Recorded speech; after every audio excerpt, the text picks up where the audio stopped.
everybody, and welcome to the Women's Soccer Show. I'm Sarah. And I'm Ali, getting more enthusiastic as weeks go by. She's learning, everybody. She's learning. We had an interesting week because I was really excited about international break. And at the end of it, it's not that I'm not excited. I didn't find it to be as exciting for me for some reason as I usually do.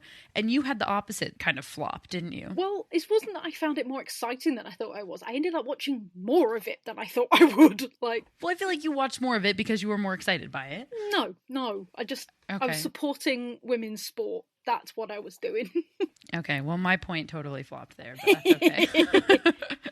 We did put out a poll, 2 polls actually, one about international break and one about Helen's WhatsApp idea. We'll get to the WhatsApp fiasco in a second. We put out a poll about international break that was essentially just asking everybody, do you prefer international break or do you like the leagues better? Shocking results. In my opinion. I thought most people were going to agree with me and Helen that they liked international break. But 66% said that they prefer the leagues and agreed with you, Allie. Yep, see, it's almost like I know what I'm talking about. Almost. Almost. I have a theory, though, that it was just the majority of our Twitter followers are maybe just from England. And I think England maybe has a bias towards the league. So I have a whole theory about why I wasn't right. That is very possible because I think if you follow men or women's football, unless it's like a tournament, it's just not exciting and we don't care. You guys just aren't excited by it. Yeah, see, I think we'd rather watch a U.S. women's national team friendly than leagues. Although the NWSL is very, very hot right now, and we'll get into that. Yeah. The second poll that we put out really quickly was about Helen's ridiculous WhatsApp idea. If you don't know what we're talking about, just go listen to the first 2 minutes of the previous episode. I'm pretty sure all of you were just gaslighting us because overwhelmingly the majority of you said that you thought it was a brilliant idea. And frankly, I just don't believe you. We can agree on that, right, Allie? Yeah, I think Helen paid a few people to sway that poll into her thoughts. I'm pretty sure. And if anybody's wondering, that did not last. That's no longer her profile picture. She was very responsive on WhatsApp on Tuesday, so I was going to say, it didn't last. She messaged me more times on Tuesday than she has at all. So I was like, well, that went well, didn't it? Well, with that being said, let's get into international break. Yay! So we're going to talk about, obviously, my home nation with England versus Northern Ireland. Gonna be honest, it wasn't the greatest game I've ever seen us play. Why is that? Tactically? Yeah, no offence to Northern Ireland, but this is a team that are barely professional, if at all. The amount of chances we had in the first half that we just couldn't. And it wasn't even like the goalkeeper saved them. It's just we could not find the back of the net for love nor money. It just wasn't happening. And I'm like, we've got some of the best goal scorers in our league there. You've got Ellen White, who is trying to get Kelly Smith's international record. Didn't happen. You've got Ella Toon, who is one of the hottest strikers at the moment. We threw everything but the kitchen sink at them, and it just did not happen for that first half, and it was painful. So what changed in the second half then? If it was kind of a game of two halves, first of all, what was going wrong in the first half, and then what changed in the second half, aside from maybe it was literally just Beth Mead, but maybe it was something larger than that? Well, the two Beths did help, not going to lie, but I honestly think, and this is going to be brave and maybe wrong, but I think when we went down to 2 at the back and we dropped Williamson further forward, that gave us more of a link between the different halves of the pitch. So we had very experienced players at the back, and then we had Williamson feeding and being the captain in the middle, and then could feed the balls to players. Obviously, Beth Mead getting a hat-trick, because she has a point to prove, and I will go on about Beth Mead in a bit. But I think having Williamson play that midfield link, suddenly everything started making sense. That, and I think we knackered out Northern Ireland. I don't know if we said this, but England ended up winning 4-0. Interesting point about Leah Williamson, because she's traditionally a center back. She plays center back for Arsenal. She's played center back for England whenever she's been on the pitch, and she is the sole center midfielder in this game. England playing a 4-3-3. She's the sole center midfielder. We didn't see Kira Walsh there.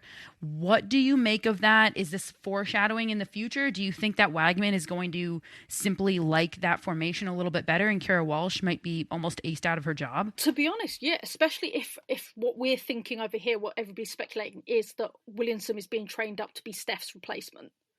Like, she has got a great head on her shoulders for such a young player, and I think that having a defender as your captain hasn't quite worked out for us over the last few years. It was okay for a bit. We had it with Casey Stoney for a while, and then we had Steph.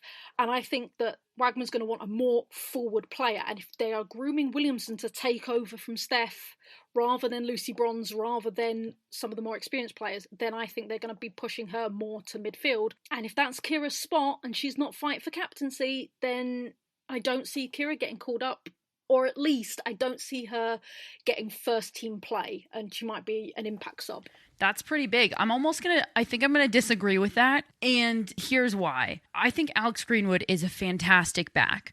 Also, she can play outside back. So right now what you're looking at is if Steph is retiring, you still need somebody to fill that hole in the center back. And I think that's going to be Leah Williamson. I think your strongest lineup is Millie Bright, Leah Williamson, and then Alex Greenwood playing on the outside instead of Demi Stokes. And then you still get to have Kira Walsh on the field. Because at the end of the day, soccer is really just put your best 11 out there, and some of them are going to play out of position.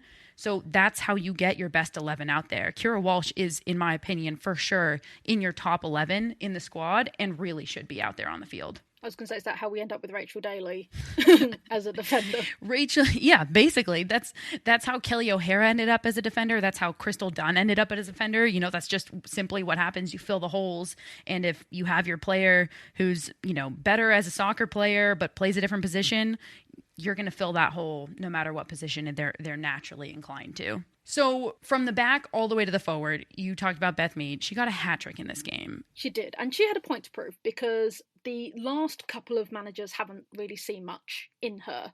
We saw it that she didn't get called up for the Olympics, which if you'd watched the league was the biggest shock, more than Greenwood, more than any of that, was Mido not getting a call up because her former Arsenal had been immense. Her former Arsenal now is absolutely extraordinary, and she has got a point to prove that saying, if you don't play me, we don't win, and we wouldn't have won, I don't think. I completely agree, and as good as she was at Arsenal last year, she is undeniable this year. She is at the point where I think that Arsenal should put Tobin Heath on the bench and play Beth Mead. That is how good Beth Mead is playing right now. And you're absolutely right. She proved a point in this game. And the unfortunate thing is that she's going to have to continue to prove it over and over and over again because it's just one game. Yep. But oh my goodness, did she make a statement? Because without Beth Mead, you're looking at potentially a close encounter with Northern Ireland. Absolutely, which, let's be honest, they have weighted the qualifications to England's favour. Yeah. Oh my goodness. Because we're playing Latvia. By the time this goes out, we would have played them. And I'm like, they're not it's not like we're being put in the same group as France or as Germany or Spain or any of the big teams for the qualifiers for the World Cup. Yeah, some of these groups seem a little bit lopsided. I'm just going to say. Just a little. Just a little bit. Just a little. It's a bit like America and the wonderful CONCACAF, which listen, that's just because there's only so many nations we can play over here. But yeah, so I think it is going to be pivotal that Beth, and to be honest, I think she's cemented her place in at least getting a call up. It may not be that she gets in the starting 11, but they won't make that mistake again of not having her as an option. Absolutely, and potentially Alex Greenwood as well, I would say. Yes, definitely. Do you know what? Greenwood, I'm going to go off on a bit of a tangent here, but Greenwood went from having a really terrible World Cup, got picked to go to Lyon, which nobody understood, and then came back to Man City and has been a new player. Mm-hmm. And I don't know if Lyon had the influence, which I'm guessing it probably did, but she has now, Mike, do you know what? She is the go-to. Greenwood is the go-to outside back because there is no other player that can play it like her. I could not agree more. This is the first game that means something that Sarina Wagman is coaching. If you're to rate what's going on and what she has planned, how do you rate this new manager and how she's handling the squad so far? I have to say I had my doubts, as if anybody heard last week when I was very critical of her team selection. I thought it was very much picking old favourites with the sprinkling of younger players, but she seems to be getting it right so far. Players seem to be getting sharper with her, which is interesting, and she's not afraid to admit that she's wrong. One big problem we had with Neville and Reece to an extent, but she wasn't really with for so long, is they wouldn't sub. It was always a running joke. It would get to 70 minutes and we're like, oh, time for a Neville sub. And he would sub like for like. I'm not going to go there, I'm not going to go into Man City, but it's a like for like sub. And it never really did anything. You've taken Ellen White off, who's going to come on? Oh, it's going to probably be Beth England on Akita Harris. You could guarantee it. This is exactly actually what you want to see in a new manager. We've given her a lot of crap for lack of a better word, for her team selection. Maybe it's becoming a little bit more clear what she's doing right now. Maybe she's saying, okay, let's start with these players that have been in the rotation so far, and let's see what we've got. Let's make some changes to the lineup. Let's try something here, try something there, and make adjustments as we go. And that's exactly what this time of year is for, right? We'll come on to it, but that's what Brazil's doing, and they're just skyrocketing right now. That's what we've been saying for ages now that the U.S. women's national team needs to do. And so frankly, this is a good sign that she's handling it like that. Well, I mentioned that Serena Wagman is doing something that we wish the U.S. women's national team is doing. So I guess we really do have to talk about it. We can be quick. The U.S. women's national team tied South Korea 0-0. They're playing tonight. We're recording this on Tuesday, so they will be playing tonight. We don't know, obviously, what happens in that game. It'll be very interesting to see what type of lineup Vlatko puts forward. I can make my predictions for what will happen and also can mention maybe what I hope will happen. But just to spend a moment on this 0-0 draw, because I think that there's a lot of important things that came out of this performance for the women's national team, for the U.S. women's national team. Both positive and negative. I do want to ask, Allie, as somebody from not the United States, if you see this 0-0 draw, what do you take from it? What the heck happened to the United States team? Because, I'm not, South Korea are not a pushover team. They're not. They've got some key players, anybody watches WSL, you know that. But this is the team that were knocking, Thailand 10-0. They were high scoring players, and you look at the squad and there are players that can score and you're like, really? 0-0 with South Korea? So the reason I ask is I feel like there can be this misconception. I saw somebody tweet something at the women's soccer show saying that this is a clear indication essentially that the U.S. has fallen off from legacy and the gap has closed and blah, blah, blah. And we've talked a lot about how the gap is closing in international soccer, which is amazing. That's what we want. And also, with that being said, I really don't think that this is such a indication of a legacy falling. And here's why. I'm going to start out by saying this game was a tale of two halves. The first half was the old U.S. women's national team, and the second half was a preview of what we get to have to come, and it was so exciting. I was frankly a little bit bored watching the first half. Yes, we had our chances.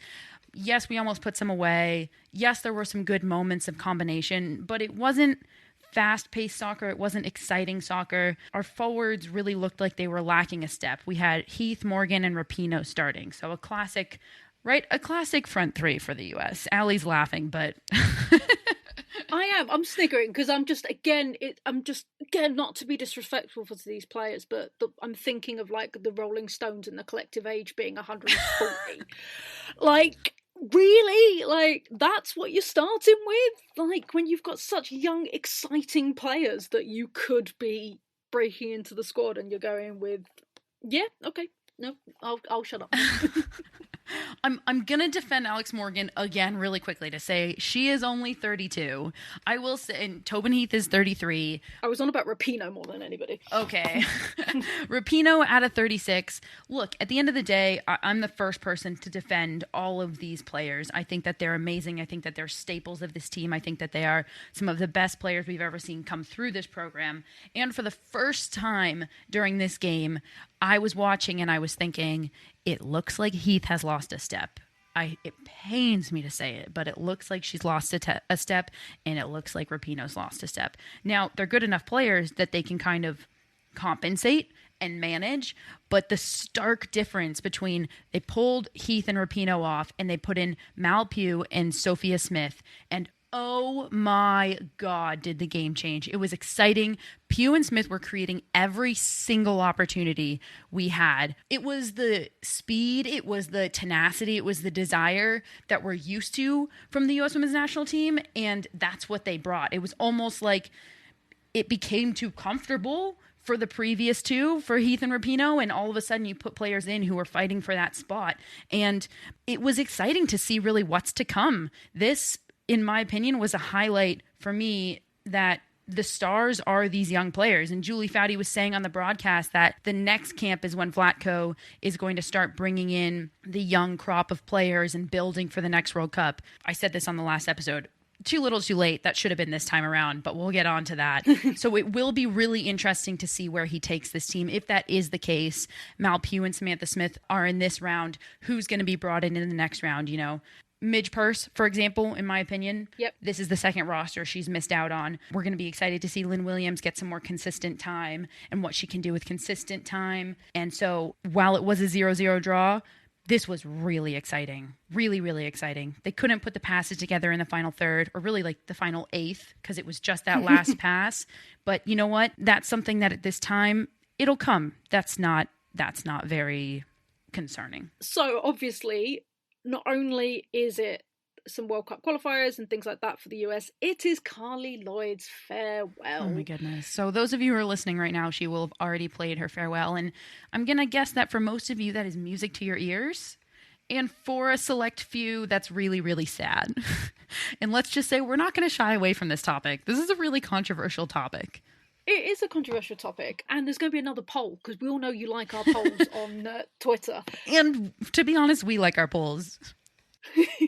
So we'll get into the poll in a bit, but Carly Lloyd has probably been one of the most divisive players in the last, I would say, 5 years, 6 years? Or is it longer, would you say, that she's been? I would say probably around then, yeah, since she scored those 3 goals in the 2015 World Cup. Yeah, there we go. So, and it's just got worse since then. It is a badge of honour if you have been blocked by Carly Lloyd on various social medias, because... If you've been blocked by Carly Lloyd on social media, tweet a photo at us of you being blocked, and maybe just also show us what you wrote to be blocked, because we're really, really curious. We want all of the tea. Yeah, like, can we get a reason? Can we get to know why specifically you've been blocked by Carly Lloyd? We want screenshots, we want receipts, we want all of it. Yeah, we want all of it, especially if you didn't actually at her and she's just searched her name, because that for me is the big thing. So yeah, if you can prove that, that'd be amazing. But does her reputation off the pitch affect her legacy on the pitch? Because she's been captain, she has led her team to this glowing success, but is she going to be remembered for any of that? Or is she going to be remembered, and this is where the poll's going to come in, like her good friend Hope Solo, who is only now really remembered for the controversies and the problems off the pitch, even though Hope Solo is, in my opinion, the greatest goalkeeper to ever play the game. It's really interesting. So really your question is, let's just say it, who is more controversial? Who is a more controversial figure in women's soccer, Hope Solo or Carly Lloyd? This is a really interesting one, because I will fight somebody who says that Hope Solo is not the greatest goalkeeper to play the game, because in my opinion she really, really was. I in no way, shape, or form would ever say that about Carly Lloyd, and I'm sorry to those who we offend, but she's simply not. And that's coming from somebody who was a really, really big Carly Lloyd fan for a while. There are just others who play the game a lot better than she is. I'm going to take a moment and say we have to appreciate what she did on the field. You can't get that many goals just by pure luck. She is one of the hardest working, most tenacious people, and boy, does she let us know it too. Yes, she does. But I'm in no way saying that she didn't work for what she got. She's as competitive as they come, and she truly did make herself into what she is, and those are qualities to be admired, and that's really great. And also, there is a lot of bad that comes with that too. The selfishness of the teammate that she was. Cut to 2019 World Cup, her coming out and saying that she was having the worst time and she didn't enjoy the World Cup, and she didn't even care that they won gold, basically, because she didn't even get to play, and making it about her. Very similar to something Hope Solo has done, right? And obviously what most of you are blocked about, her very, very, very controversial, and we'll just say it, racist comments through the course of 2020 and potentially even into 2021. Check out her latest Instagram, guys. Oh goodness. I haven't done that yet. Does it overshadow? What do you think, Allie? I think it does. I mean, because it's going to be the first thing that if you Google Carly Lloyd, her controversies are going to come up. You're not going to get the stories of how great she was and how she's trained herself and things like that. You're going to get Lloyd speaks out about this. I know for a fact at Manchester City she's not remembered for the great goal in the FA Cup final that she did, but more the fact that she booted some player in the face and got herself a red card ban 3 matches and ended up ending her tenure with Man City really early. Wow. Yeah. So, and it is the same with Hope in the fact that you don't see there's rumours that the reason she's not been inducted into the Hall of Fame is because of her. Absolutely. Off-pitch. There's no way that isn't true because she is the best goalkeeper, right? I think that the difference is that mainstream media really picked up on Hope Solo's controversy, and mainstream media is really just touting Carly Lloyd as a legend, as a hero, and she'll easily be inducted into the Hall of Fame. So it's a really interesting kind of difference that you have there for two best friends. Yeah. I think while this is Carly Lloyd's last game, and I've been vocal about how I don't like that we're going around showboating Carly Lloyd, that the whole point of these two international friendlies is for Carly Lloyd. I really don't like that. And I think that as great of a career as she has had, as controversial as she has been, the fact that this is her last game will allow the team to just naturally have a clean slate moving forward. Yeah. And just close the door and that be done. And we're all really, really curious if their vaccination rate is going to reach 100% after tonight. Oh, we are getting blocked for sure. Yeah, let's leave it there. Well, we're going to go around the world international version. Woo! So we are going to start with, she's been kind to me, she's giving me all the West Ham players. So we're going to start with Canada absolutely pummeling New Zealand. So we saw them play on Saturday, that saw them take the momentum from their Olympic gold into the match. They got crushed, New Zealand 5-1, including 2 goals for the glorious Adriana Leon. I wonder what team she plays for. Shout out. For those of you who don't know, it's the shirt that Allie's wearing right now, West Ham United. So this is quite a statement from Canada because it's to prove that the gold wasn't a fluke and that they're a one to watch for 2023. And if you want to look at a reference point, Sweden only managed to beat New Zealand 2-0 in the Olympics. England, by the way, lost 1-0 to New Zealand in a friendly. Rough. Previously, and US only beat them 6-1. So if that doesn't show that Canada's up there with the big boys, I don't know what does. I really do think Canada's still playing with a huge chip on their shoulder, which is going to do really good things for them. And we'll get to talk about Canada a lot more moving forward. Moving over to Sweden. Sweden took on Ireland in the group stage of the World Cup qualifiers and won just 1-0. This is a bit of a surprisingly low scoreline from the team that dominated the Olympics this past summer, with the exception of the gold medal match, that is. Don't worry, Canadian fans, with the exception of the gold medal match. Sweden's next matchup is happening as we speak, actually. They take on Scotland to close out this international break, while Ireland are going to play Finland in another World Cup qualifier. Cool. And so most of Europe teams will have been playing at least one World Cup qualifying match and one friendly during this international break. And I have to give a shout out to Iceland, who beat the Czech Republic 4-0 in their last one. They're in a very hard group for the qualifiers, which include the Netherlands, Belarus, and also the Czech Republic. And big shout out to Dagny Brynjarsdottir, who got one of her first goals for Iceland since coming back from being a mother. Oh, that's a big shout out. That's a hard group too. Yeah, and she does play also for another great team. This is no longer around the world. This is around all of the West Ham players and what they've been doing in their international break. I did say I watched a lot of international break. I didn't tell you why I watched a lot of international break. We're just getting more and more information as this pod progresses about why Allie was so into international break this time. So while this isn't international, we feel the need to shine the light on the NWSL right now. The final games of the regular season will take place this Friday, Saturday, and Sunday. These games will decide who makes the playoffs and what the playoff picture is going to look like. We'll have some Patreons going up with some in-depth discussions around the NWSL in the coming weeks, so stay tuned for those. Wanted to slide that in there because obviously this is an international episode and we're sticking to our international talk. Have you checked out Total Football Analysis yet? TotalFootballAnalysis.com provides researched analysis on loads of football games, including women's football. Want to know why Miedemar scores so many goals? Do you want to explore how City have turned it around this season? Head over to TotalFootballAnalysis.com and sign up to learn more about the beautiful game. We have a special discount for listeners of the Women's Soccer Show. At checkout, type WOSO10 to get a full year for €10. That's €40 off the yearly subscription. Head over to totalfootballanalysis.com and type WOSO10 at checkout. Staying in international break and international games, we've got to talk about these two games because Brazil and Australia played two games in the past 4 days. And these games were absolute madness. Like so much fun to watch. If you didn't see them, at least go watch the highlights. Or I believe that the full game is actually playing on Paramount Plus. Go check it out. They were so much fun. What happened was first game on Saturday, Australia won 3-1. And then today, when we're recording Tuesday, they tied 2-2. This is a super fun matchup. If I were to go through all of the matchups in the entire world that were being played over the course of this week, this is the one I would have picked to watch because they are so evenly matched. They're two teams that are in weirdly different places. Australia's got a lot of the same players coming back, a lot of established players on their team, and Brazil has a ton of new players. They're reworking with every game.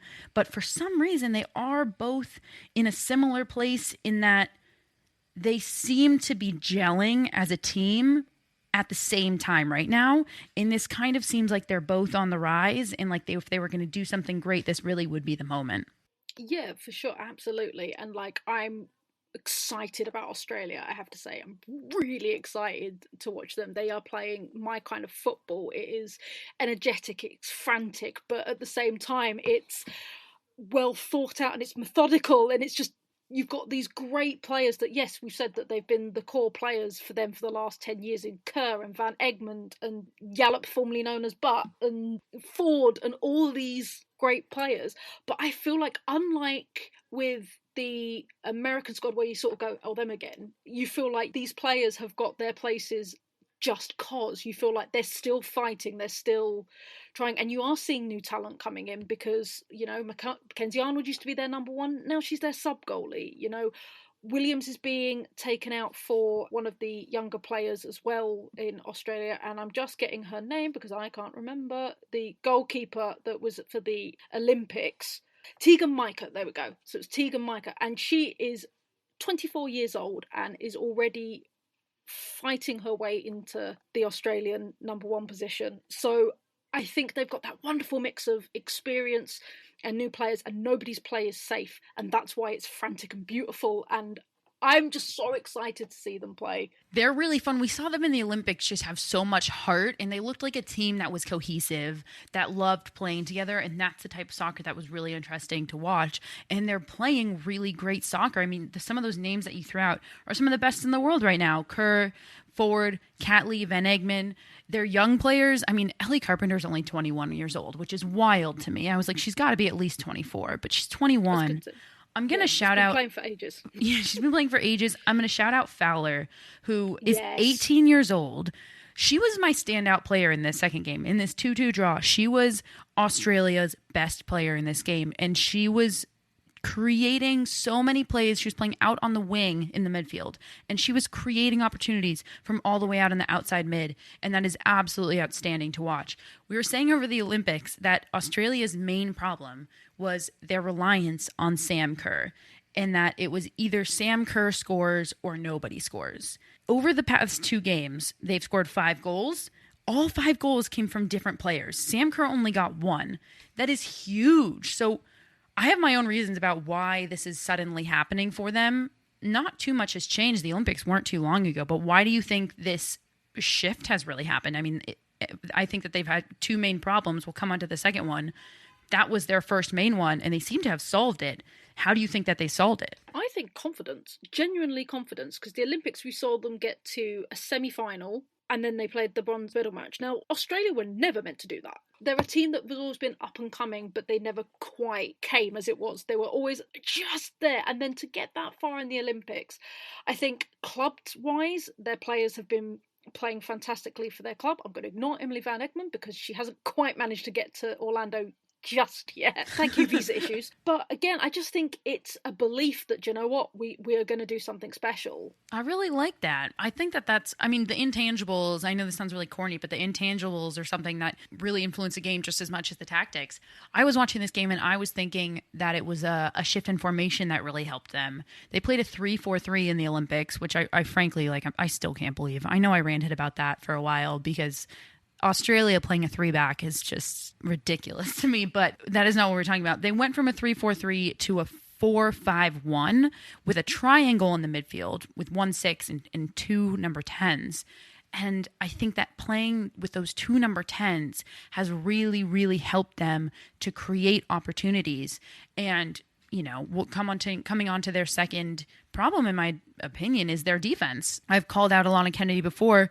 That one goal in the first match, the 3-1 victory for Australia, that one goal for Brazil came from an Alana Kennedy solo individual mistake. And this seems to be a theme with their back line. So, frankly, they seem to have solved one of their problems, and the back line is the only one left. Yeah, well, as we said about club football, Alana Kennedy's club football is less than to be desired. At least you can say she's consistent, no? She's consistent with her, both club football and internationally as well. We do know what we're getting with her. 90% of the time, she'll be how she is, and 10% of the time, she'll really, really mess up like that. So, Australia played absolutely amazing. Brazil, stunning. I mean, everybody does expect Australia to do a little bit better than Brazil. They're ranked higher. They made it further in the Olympics. Brazil, I've said it before so many times, I'll say it again, they have been the one really to watch in the international game. They are, in my opinion, one of the most dangerous teams. I think that they can beat anybody on any given day. They played in the first game, no Formiga. Debinha and Marta were playing as subs and only came on for 20 minutes of the game. And then in the second game, Debinha and Marta were able to start. 2-2 draw. Debinha, in my opinion, is the best player on Brazil. She seems to be really the core of the team. But what I love about what P is doing, and we were talking about this a little bit earlier with England, with the US, but this is really like the heights of how well you can manage a team. Pia Sundhage is taking this team and she is putting out a different lineup every single game. You compare both of the lineups from Saturday to Tuesday and they are vastly different. Basically half of the team is either in a different position or it's a different player starting. And that is what you do to develop players, to grow your pool of players, to figure out what works best for your team. She's playing a completely different formation than they were in the Olympics. They were playing a 4-4-2. Now they're in this fun 4-2-2-2. The box midfield like the North Carolina Courage play, and Debinha plays so well in that for the North Carolina Courage. They are so dangerous. Brazil, while they may have dropped one to Australia in this game, and in both of the games really, they shone so bright. So I really, really love what P is doing. I hope that Wagman is really going in that direction, doing the same. And I hope that Vlatko is too, because that's just good for the women's game. Do you want to take this next one, Allie? Because I know it's something you're very passionate about, and I am too, but I know you really want to talk about this. I don't want to rant, but something that has come up again and again, and it's happened in 2 very key examples recently, is as the women's game grows and we hit mainstream media cannot be bothered to do their research. And it is getting more and more. We've seen it before. We saw it with the commentators a couple of games ago where we had players such as Lisa Bronze and Ellie White. And oh my goodness. And things like that. But in the last couple of weeks, we had Match of the Day magazine. And for any of our international listeners, Match of the Day magazine is from the key football show in the UK. Like, Match of the Day is appointment viewing, mainly for men's football, but they've started to bring in women's football in their magazine, and they did a whole piece on Chelsea's captain, Mara Melda. That's not Chelsea's captain. My goodness. They did a whole piece and they didn't manage to catch that? Nope. So I'm really happy we're talking about this. I know we've spent some time talking about this on the podcast before because it's insulting to the game, it's insulting to players, it's insulting to the fan base. It is blatant sexism, in my opinion. The fact that this would never, ever, ever fly in a men's setting. If you are writing a piece on the Chelsea men's captain and you get that name wrong, your ass is fired, period. Not only that, but I'm pretty sure all of social media is coming after you. Now, it happens here, and I didn't hear anything about it. Yeah, exactly. So that happened, and then just 2 days ago, they were talking about Emily Van Egmond coming back to Australia's national team and playing for Orlando, and the picture was Tamika Yallop. Oh my goodness. Just like, I get it. They're blonde. they're Australian. One used to play for West Ham, one does play for West Ham. I get, but really? Do you get it though? Because I think Google Images could be a really, really easy tool for you to use to not get that wrong. It's unbelievable to me. And like you said, this happens in commentary sometimes too, when commentators mispronounce names. And it's just so simple to me. Employ more commentators with the experience in women's soccer because they're out there. There's no shortage of them. Or simply expect more from those who you employ because this, like I said, would not fly in another setting. Yeah, can you imagine if they had done a whole piece on Declan Rice, who is West Ham's captain, and just done a picture of Aaron Creswell instead? It would never happen. It would never happen. It would have been caught within like the first proofread that you've got the wrong player. And I'm going to make this bigger and say, especially as the more that women's soccer, which has historically, frankly, been covered by the fan base, people like us, people who are going to games, who are tweeting about it. And mainstream media doesn't quite know that that's how women's soccer has been historically reported on. That's how the majority of us get our news about women's soccer, from fan accounts who are going to the game and reporting, because mainstream media isn't. And there needs to be some room in mainstream media to not absolve these accounts, but almost like pay them respect by not just throwing somebody who's been covering the English Premier League for 20 years on the WSL. That's not how it works. Employ somebody who has been covering women's soccer because they're all out there. Yeah, and it's definitely happening. It is definitely happening, but it is just getting frustrating when the same mistakes are happening over and over again. And can I just say, for major sports outlets, if you're listening to this with your social media, they all do.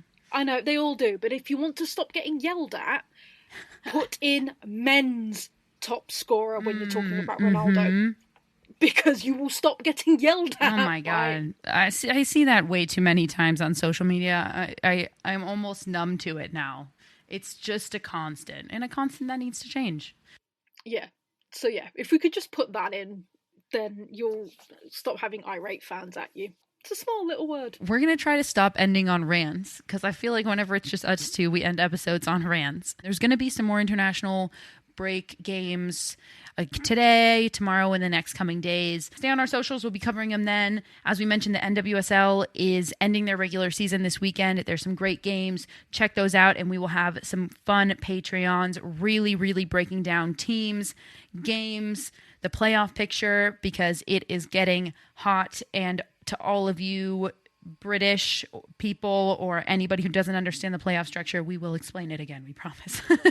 Please do. And also, next weekend, if you guys check out our socials, I will be going on another adventure on Sunday, so you can keep me entertained. We love Allie's Adventures. We should title it Allie's Adventures, and Allie's going to have an adventure every single Saturday. It's Saturdays, yeah. Sundays, every Sunday.